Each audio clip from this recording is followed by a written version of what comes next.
అందరికీ నమస్కారం. నా పేరు కె శివప్రసాద్. నేను సెకండ్ ఇయర్ ఎంపీసీ గ్రూప్ చదువుతున్నాను, గవర్నమెంట్ జూనియర్ కాలేజ్ జన్మన్గండ్ల. ఈ ప్రోగ్రామ్ కండక్ట్ చేస్తున్న ఇస్కాన్ టెంపుల్ ఆర్గనైజేషన్ వాళ్ళకు నా హృదయపూర్వక నమస్కారాలు. ఎందుకంటే ఇంత మంచి విషయాలు విద్యార్థులకు తెలియజేసేందుకు మీరు ప్రోగ్రామ్ కండక్ట్ చేసినందుకు నాకు ఆనందంగా ఉంది. మనం మాట్లాడుకోబోయే విషయం నీరు, గాలి, నేల యొక్క కాలుష్యం గురించి. మొదటగా నీరు కలుషితం ఎలా అవుతుందంటే దానికి ప్రధాన కారణం మన మనుషులే. ఎలా అంటే మనం యూజ్ చేసే ప్లాస్టిక్, వాటి ఎన్నో ప్లాస్టిక్ వస్తువులు సింగిల్ టైం యూజ్ చేసిన తర్వాత వాటిని తీసుకెళ్ళి నీళ్ళలో పడేసినాం కాబట్టి ఆ నీరు మొత్తం కలుషితం అయిపోతుంది. అవుతుంది. ఆ తర్వాత అందులో ఉండే జీవరాశి వాటిని తాకి అవి చనిపోయిన తర్వాత కూడా మనుషులు వాటిని పట్టుకొని తింటే వారికి వేడుకొని కొత్త రోగాలు వచ్చే అవకాశాలు ఉన్నాయి. ఇంతేకాకుండా ఇంకొన్ని కారణాల చేత కూడా నీటి కాలుష్యం జరుగుతుంది. రెండవది గాలి కాలుష్యం. గాలి కాలుష్యం ప్రధానంగా వాహనాల నుంచి, ఫ్యాక్టరీల నుంచి వెలువడుతుంది.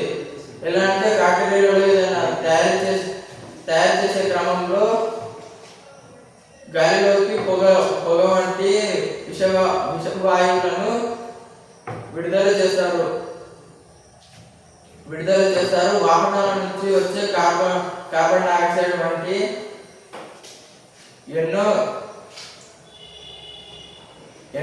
ఎన్నో గాలులు ఈ గాలిని కలుషితం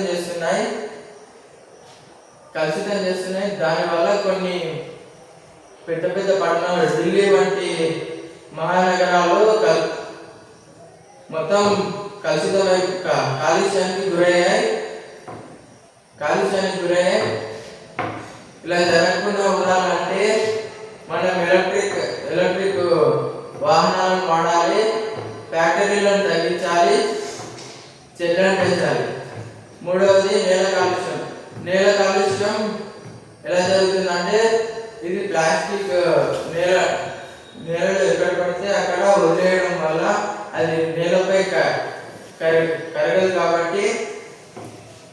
కాబట్టి అది నేల కాలుష్యానికి దారి తీస్తుంది.